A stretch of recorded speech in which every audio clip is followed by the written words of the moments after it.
Ya está en nuestros estudios Virginia Giordano, economista de IDESA, una colaboradora habitual de nuestro programa y en este caso muy especialmente por lo que tiene que ver con las medidas que anunció el ministro de Economía, algunas de las cuales ya se reglamentaron y están en marcha. Así que Virginia, gracias por estar en Los Turelos. Hola Juan, ¿cómo estás? Bueno, hemos preparado primero una placa que vamos a ir repasando algunas de las medidas que anunció el ministro, candidato además a presidente por Unión por la Patria, que por supuesto vamos a tener también la colaboración de Virginia en lo que es la interpretación de algunos de esos datos. Quizás el más relevante, el que tiene que ver con el dólar agro, también llamado este dólar especial para las economías regionales, en lo que se refiere a 340 pesos, es un salto importante en relación al dólar mayorista que estaban recibiendo antes los productores agropecuarios y de las economías regionales. Luego está el tema del dólar ahorro, que tiene un encarecimiento porque antes la percepción a cuenta de ganancias y bienes personales era del 35%, ahora pasa al 45%. Es decir, que si alguien, de los pocos que todavía pueden acceder al dólar ahorro, tienen un recargo del 75% en el valor de la moneda. Y también está este famoso dólar tarjeta o dólar Qatar, como lo llaman algunos, que cuando supera los 300, el dólar tarjeta, vamos a hablar primero de él según el orden de la placa, que tiene, al igual que el dólar ahorro, un impuesto país del 30% y percepción a cuenta de ganancias y bienes personales del 45%. Y el otro dólar que está en la placa siguiente, obviamente también llamado dólar tarjeta o Qatar, para quienes gastan más de $300 mensuales, tienen el encarecimiento, es el doble del dólar oficial, compuesto por el impuesto país, la percepción a cuenta de ganancias y bienes personales, que antes era del 45% y ahora se agregó otro 25%. Sin duda, todo esto lleva al duplicar el valor del dólar que se paga cuando se gastan más de $300 mensuales en una tarjeta, que me parece que es un gasto. Quien sale afuera, compra un pasaje o un hotel, ese gasto lo hace fácilmente. Sí, Virginia. Sí, exactamente. Así es. Y después está el toma dólar servicios, que ahora tiene un impuesto país del 25%. Hay muchas excepciones, hemos querido simplemente simplificar algunas. Está el famoso dólar recitales o dólar Coldplay, que es del 30%. Para fletes se va a pagar un 7%, salud y educación exentos, en lo que tiene que ver con las principales medidas que puso en marcha el equipo económico, y muchos se preguntan qué impacto va a tener todo esto en los precios. Ya lo hablamos con Virginia. Y finalmente queda el dólar importación, que también va a encarecer todos los bienes que vengan del exterior. Hay que recordar, los bienes suntuarios ya pagaban 30%, van a quedar exentos medicamentos, combustibles y alimentos, pero sin duda esta tasa del 7,5% va a repercutir en los distintos costos de la actividad. Uno tiene la sensación, Virginia, de que todo esto va a terminar impactando en los precios de una u otra forma. Sí, exactamente. Las medidas se catalogan como una devaluación implícita, o sea, están devaluando sin decirlo. No están subiendo el dólar, sino han metido varios impuestos, pero finalmente el efecto es lo mismo. Y lo que se estima que va a tener un impacto muy fuerte en los precios, que lo hablamos recién detrás de cámara, sí, es esta decisión de incluir el maíz dentro de este nuevo dólar agro. Ajá, a diferencia de lo que era la soja, el maíz se consume de manera interna, es parte de los insumos de distintas cadenas productivas. Entonces se asume que va a repercutir no solamente el precio del maíz, sino el precio de la carne, el precio del pollo, el precio de los lácteos, el precio de los aceites. Va a repercutir en todos los pasos de la cadena de la producción.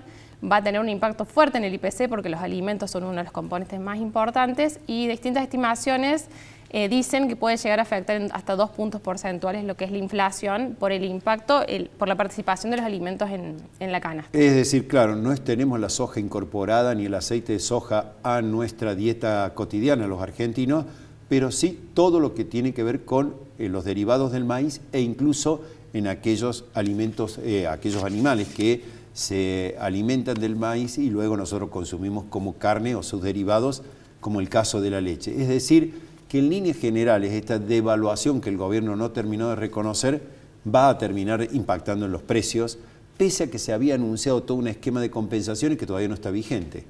Sí, exactamente, va a influir el tema del maíz, sin duda, y el tema del aumento del precio de las importaciones, ¿no? Porque muchos de los productos locales tienen insumos importados que van a aumentar entre este 7,5% y el costo también de lo que es fletes. Lo que está excluido para el aumento de este impuesto en el caso de importaciones son solamente medicamentos y algunos alimentos de la canasta básica. Así es. Todo el resto va a subir una modificación que sin duda va a repercutir en los precios. Es decir, lo que no se quiso admitir como devaluación en forma directa va a terminar siendo una devaluación que va a pegar en los precios.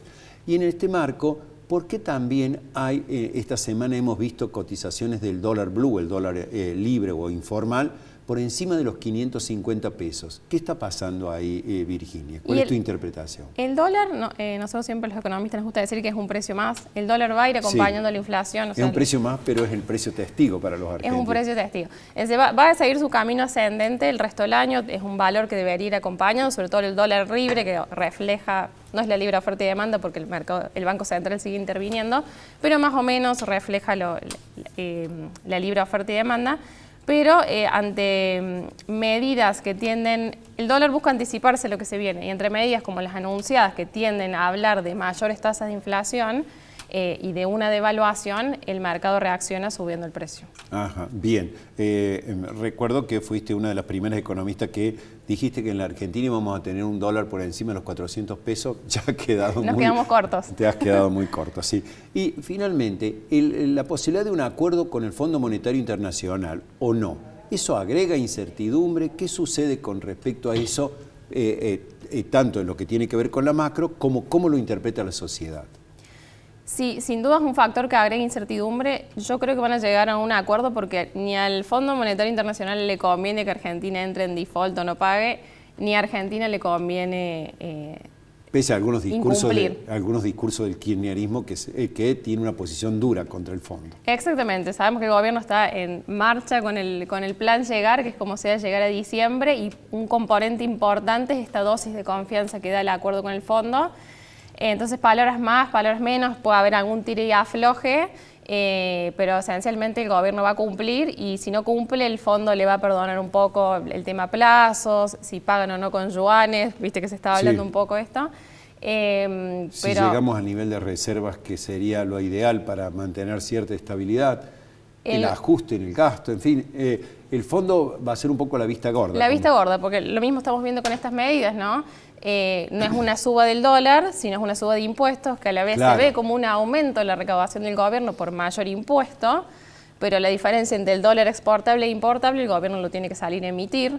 Entonces, aumentar aumentar el pasivo del Banco Central, pero disminuir el pasivo del Tesoro. Entonces hay un poco ahí de contabilidad creativa que está haciendo el gobierno para llegar a diciembre, y que parece que el Fondo Monetario Internacional también está dejando pasar. No lo está dejando pasar. Hablaste del plan Llegar.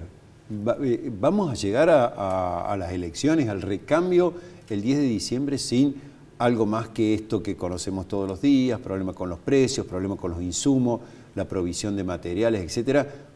¿Va a ser este statu quo o habrá sin duda algún otro sacudón antes del cambio de gobierno? Yo creo que el gobierno ya se ha resignado a llegar a diciembre con una tasa de inflación muy alta, ¿no? La que estamos viendo ahora y la que las medidas nos vienen anunciando que va a seguir aumentando. ¿Qué artilugios sacarán en el medio? No sé, seguramente sean varios de este estilo. Creativo es, hay que reconocer. Creativo, es muy creativo el ministro. Pero básicamente lo que están buscando es posponer la devaluación, esta corrección en el tipo de cambio que es necesaria, y que probablemente siguen usando algunos de estos artilugios, pero tarde o temprano estos desequilibrios se van a tener que corregir. Y más allá de tu análisis económico, ¿la sociedad te entiende esto realmente de que se pospone, digamos, una devaluación, que se posponen pagos para el 2024? Es decir, ¿la sociedad lo entiende eso o es muy creyente de lo que está haciendo el ministro? Yo creo que la sociedad lo entiende. Bueno, a mí me pasa que me preguntan mucho ¿cuánto va a doler salir de esto? La gente ya tiene en mente el 2001, así esa devaluación tremenda, esos aumentos grandes en la tasa de pobreza. Está incorporada esa noción que en algún momento hay que pagar la cuenta.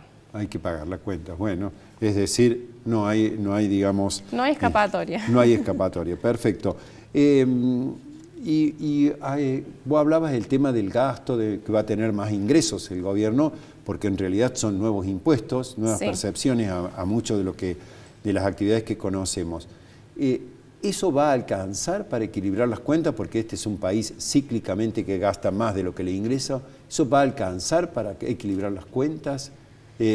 ¿O vamos a volver a esta rueda de que necesitamos siempre más pesos para pagar los gastos? Ya había leído algunas estimaciones sobre qué impacto fiscal iba a tener estas últimas medidas de Massa. Logran corregir un poquito el déficit fiscal, creo que 0,3 puntos, ínfimo. No vamos a resolver el problema de fondo hasta que no replanteemos un ordenamiento del Estado, es decir, corregir los problemas de fondo, repensar el sector público, medidas que tiendan a resolver los problemas de la profundidad, ¿no? Una reforma tributaria que tienda a hacer más eficiente la recaudación, a que las empresas puedan operar en paz, medidas que tiendan a mejorar la posibilidad de crear el empleo, un ordenamiento del sistema previsional. Es decir, que estos son parches que capaz contablemente podemos bajar unos puntitos y cumplir el acuerdo con el FMI, pero no son las soluciones que van a sacar a Argentina adelante. Bueno, para concluir, IDESA, incluso a través de Jorge Colina, digamos, y de Osvaldo Giordano han insistido mucho en la necesidad de ordenar al Estado. Exactamente. ¿Es posible eso de ordenar al Estado? Porque vos, como bien decías, te pregunta la gente qué va a pasar después del 10 de diciembre, teniendo en cuenta la cantidad de planes sociales que hay, los privilegios que tienen ciertos sectores empresarios, sindicales, etcétera. ¿Es posible encarar eso en la Argentina, digamos? ¿Lo va a entender la sociedad y los afectados de que hay que hacerlo para evitar una crisis mayor en nuestro país? Y yo creo que cuando se habla de ordenar el Estado y te preguntan cuánto va a doler, creo que la gente en el fondo asume que lo que estamos viviendo ahora no duele, y si duele tenemos una tasa de pobreza del 40%, tenemos un mercado laboral que no genera empleo, hace 10 años que no generamos empleo. Entonces yo creo que ya la gente está viendo la necesidad del cambio. Ahora, ¿cómo llevarlo a cabo? Creo que eso sí requiere muchísima audacia política y conciliar con muchos sectores donde se van a tocar derechos importantes, ¿no?